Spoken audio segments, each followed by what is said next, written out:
Hit me. What? Hit me now. Do it!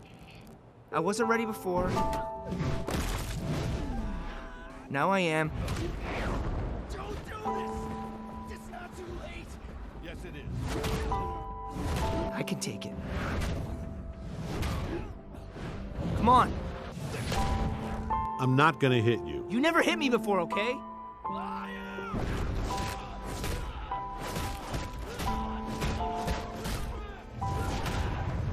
It scared me. It wasn't too much. I could take the pain.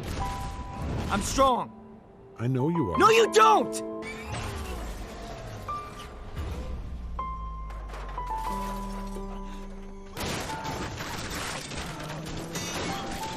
I know you think I can't do this. Hit me and let me prove you wrong. Please, Dad.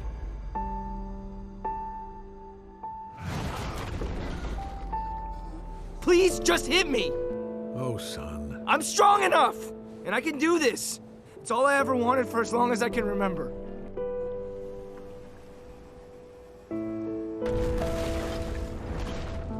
I want to do what you do. I want to be just like you. You will be, son. You will.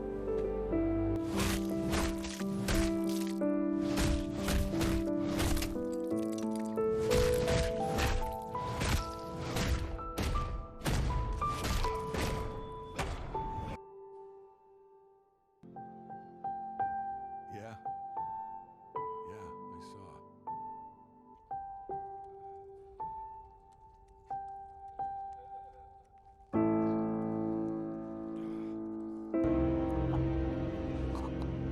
What will you have after 500 years?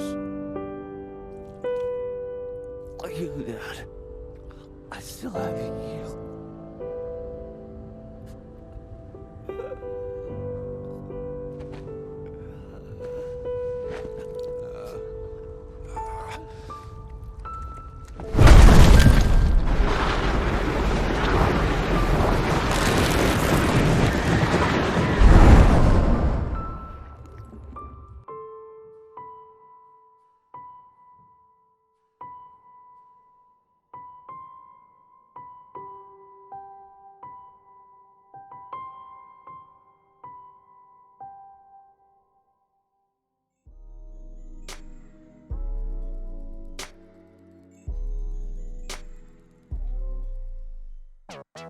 For those of you who know me personally, watch my live streams or follow me on Instagram, if you don't then do follow, already know that The Spectacular Spider-Man is my favorite on-screen Spider-Man adaptation.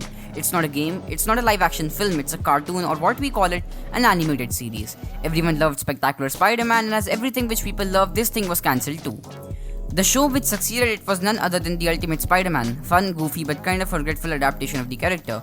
So just like a lot of people, my time of regularly opening Cartoon Network at 6 PM in the evening and ask my mom for 15 minutes of more time to finish the next episode of Courage the Cowardly Dog was over. As time passed, I was more invested in games and live action content. I got so distant from these animated series that when I wrote a list of shows, movies, games releasing this year that I will play and make a video on, this show named Invincible wasn't there. It wasn't present. And honestly, it was not because I wasn't aware of the character. I have read multiple issues of the comic books, but I was never invested as a kid in these characters. These characters, who are heavy inspirations of characters from different universes, as a kid I was not invested in them, when the original ones were obviously selling more issues. So when Invincible was announced, it did not make into my journal of content I need to consume in 2021. So after the final episode aired, the internet was filled with spoilers, so I thought to be on a safer side, why not watch it? And the moment I saw Omni-Man kill the Guardians of the Globes, I told my friend, I am making a video on this. Because I need to. Because this show deserves to. The best idea was definitely making Invincible an animated show because this brutality, this blood is required to tell this story to inform you of the stakes. I have so much to say, I don't know where to start. So to help this, I will start from the position where the show started, the story of Mark. Invincible doesn't feel like the origin of the superhero Invincible, it feels like the origin of the kid Mark. There is a reason why Invincible still does not reach its full potential by the end of season 1, because that's not the point of the show. The point is to grow the 17-year-old Mark to make him understand that what's right and what's wrong. Invincible has been beaten, bruised, almost killed multiple times throughout the show. Then why is his name Invincible?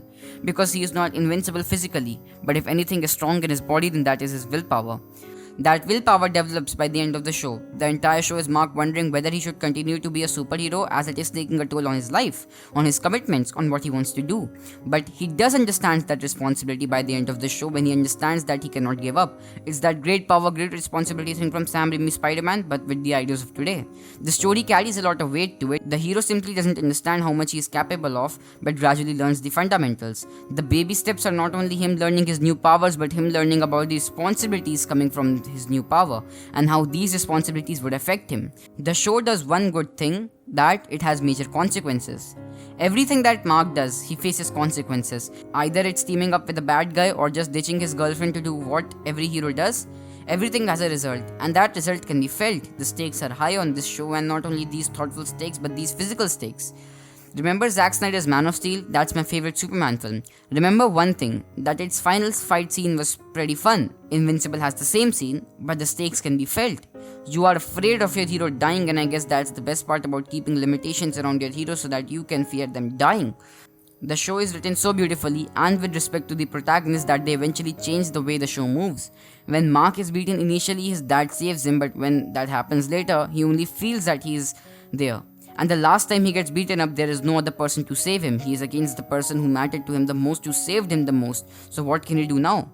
The show feels like it has been created with people who worked on the flaws of other films made. In this show, the antagonist is a trained warrior against a hero who just got his powers, and like every practical thing, the hero loses. He fails. The story isn't about the hero defeating the antagonist, but the father losing against his own son's willpower and righteousness. The story draws inspiration from multiple films, comics, shows, but it has its own style, its own personality, which makes me love it, adore it. The show starts with a Mark Grayson protecting the girl he likes from a school bully by getting beaten up but still succeeding, and ends with the same Mark Grayson protecting the whole planet from his father and this time also getting beaten up but ended up succeeding. Mark, when throws the trash can in the air, believes that now he can finally be what his father is. He can be a superhero, and then later realizes the cost of being one.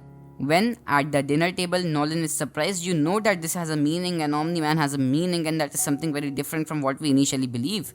That punch in his chest is not just a punch in his chest, it's a sign of him getting ready for those multiple punches that's gonna come in his way. When he says he wants to be like his father and his father says he will become, it's not a symbol of Omni-Man the hero but Omni-Man the Voltramite. Mark chooses the name Invincible because he thinks, just like his father, that he's physically invincible, but by the last punch he realizes that if he deserves the name, then he has to show that he is morally invincible. He cannot be corrupted even though if he is threatened. The show could have easily killed the Guardians without telling us who killed them, and then would have told us in the last episode, but they didn't. And that's because they wanted us to feel the weight of the conversations between Mark and Nolan after that point.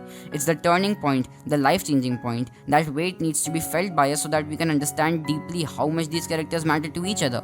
It's very easy for people to see the replacements of their icons in new heroes, and Invincible takes this point and shows all the negative consequences of it. Mark gets beaten up by the Flaxons because he tries to fight them. He tries to live up to his dad. He tries to fit in the position, fit in the icon the world needed when Omni-Man is weak and cannot fight, and he faces the consequences of doing so. He knows he can't protect his family, his dad, the Guardians of the Globe, Amber, or even Eve, but he tries, he fails, and then he tries again. Everything since Mark became a superhero is falling apart. He can't keep up with the girl he is into. When he gets almost beaten to death by Thog, the battle beast, he feels his father is around but knows that not always he will come to protect him. After all this time getting beaten up, he still stays strong even when the girl he likes leaves him. The one thing I love is that this story isn't about people finding out the responsibilities of Mark and then accepting him, but asking the questions surrounding the trust of the characters. Amber thinks Mark doesn't trust her, Mark thinks Nolan doesn't trust him, and Nolan thinks Deborah doesn't trust him. The trust line takes a different turn when Deborah finds out Nolan killed the Guardians. How could she possibly consume this fact, and by the time Nolan tells the truth, everyone is too weak to digest it. And that's where Mark gets the title Invincible. He doesn't give up, keeps fighting until he is beaten to almost death. When Mark says he still cares for his father, that little humanity, that 17 years of love in Nolan's eyes can be visible amongst those bloodshot red cells, and that love gets expressed with a drop of tear. The increasing blur on the title after each episode signifies the increasing blood Mark is gonna bleed. It's an animated show, and how brilliantly it shows the fundamentals of filmmaking amazed me. Claustrophobic shots, close-ups, weird angles, all make into a great superhero show. I just loved Invincible, and I, as always, hope that the upcoming seasons walk onto the same path and don't leave this road of human and practical stories. Thank you for watching.